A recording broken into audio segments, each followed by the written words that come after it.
Endi patsientlar bilan birga ishlaganimdan keyin ular как o'zimga yaqin insonday bo'lib qoladi. U qarindoshimnikida mana bunaqa bo'libdi Dilnoz yoki bu qarindoshim mana bunaqa, qo'shnimnikida unaqa bo'lyapti. Er xotinlar o'zini problemasini ham aytishni boshlaydi, chunki biz как opa-ukadek, opa-singildek bo'lib qolamiz. Turmush o'rtog'i eri keladi, Dilnoz menda mana bunaqa muammo bo'lyapti, ikkalamiz mana bunaqa urushib qolyapmiz yoki ayoli keladi, Dilnoz bugun urushib qoldik.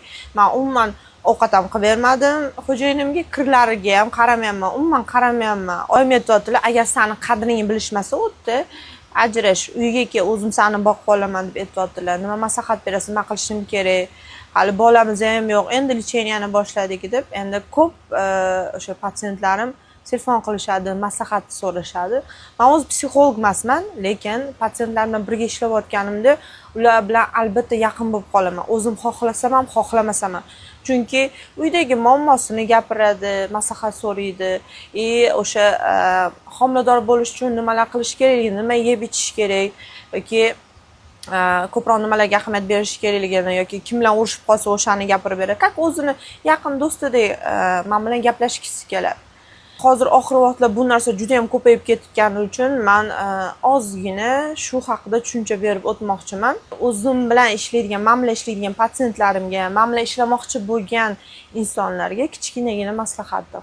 Har kuni men har xil oila bilan ishlaganimdan keyin hozirgi vaqtda juda ham ajrashishlar juda ham ko'p. Juda ham ko'p oilalar, даже o'zim oldimda qancha oilalar ajrashib ketadi yoki xudo tomon tushunmaydi yoki o'sha kelin tomon bir-birini tushunmagandan keyin sabr qila olmaydi, ajrashib ketishadi. Mana shunaqa vaqtlari ikki tomonni ham chaqirib ko'proq tushuntirishga harakat qilaman. Birinchidan, agar onalar qizingiz hadeb uyga har xasha qilib kelaversa, ular hali yosh, ularda hali hayotiy opit yo'q. Shuning uchun siz og'irroq bo'lishi, hayot o'sha yo'llari hammasi bir tekis, как Instagramga o'xshagan ideal bo'lmasligini, hamma narsaga sabr qilsa, har doim oxirgi mevasini olishi tushuntirish kerak onalar. Masalan, qizlarimiz aytishadi, telefon qiladi kechqurun yig'lab, "Ha" desam, urushib qoldim, umuman qaragim ham kelmayapti, уже gaplashmayapmiz ham, ovqatiga ham qaramayapman, kiyimiga ham qaramayapman, ketkim kelyapti uydan. Keyin o'sha xo'jayinlar aytadi, "Dilnoz, men bilan teng taqashadi. Umuman qo'lim qolib ketgan, vosh gapirgim kelmaydi. Ayol sifatida уже qiziqtirmay qo'yganman. Har kuni janjal. Tushunmayapman. O'shaning uchun ajrashsam yaxshimikan? Nima deb o'ylaysiz? Qanaqa maslahat berasiz?" dedi. Har doim ayol kishi agar oilaviy mojaro kelyaptimi eringiz bilan, bir pog'ona pastga tushib, ozgina erkak kishiga oilada ular liderligini, oila boshliqligini his qildirish kerak. Chunki erkaklarning tabiati shunaqa. Agar siz eringiz bilan teng taqashib, ovoz ko'tarib, har doim baqir-chaqir qilsangiz, erkak kishi siz bilan agar gap talashsa, u hech qachon, yana qaytarib o'taman, sizni ayol kishidek qabul qilmaydi. Sizni erkak kishidek, ko'chadagi erkaklardek qabul qilib urishadi. Albatta xohish bo'lmaydi, albatta ko'ngil bo'lmaydi. Tez mehri so'nib, tezroq ajrashib, boshqa mehri bor joyga ketishga harakat qiladi. Bizda ayollarga nisbatan erkaklar soni kam. Agar erkak kishi o'zini ayolidan mehr ola olmadim, har kuni janjal, har doim surunkali janjal bo'laversa, u albatta ko'chaga chiqib ketadi. Ko'chadagi biror ayol chiroyli, shirin gapirib, uni o'zini mehriga qarata olsa, siz uni buldozer bilan ham qaytara olmaysiz. U mehr bor joyga boradi. Hech qachon qaytib kelmaydi. Ota-onasini o'rtaga qo'ysangiz ham, bolalaringizni o'rtaga qo'ysangiz ham, o'zingizni ham hech qachon erkak kishi mehri bor joydan ketmaydi. Shuni esingizdan chiqarmang. Tanganing ikkinchi tomoni bor. Tanganing ikkinchi tomoni qizlarimizda ko'p uydagi gapni onasiga aytadi.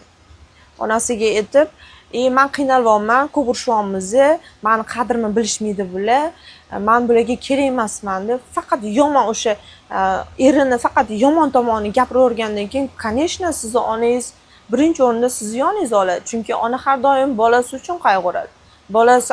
Bolasini kimdir agar qiynasa, u hamma narsaga tayyor ona. Albatta oilangiz aytadi, "Bo'ldi, uyga qaytib kel, men seni o'zim boqib olaman, men kuchim yetadi, bemalol mazza qilib yashaysan" deb.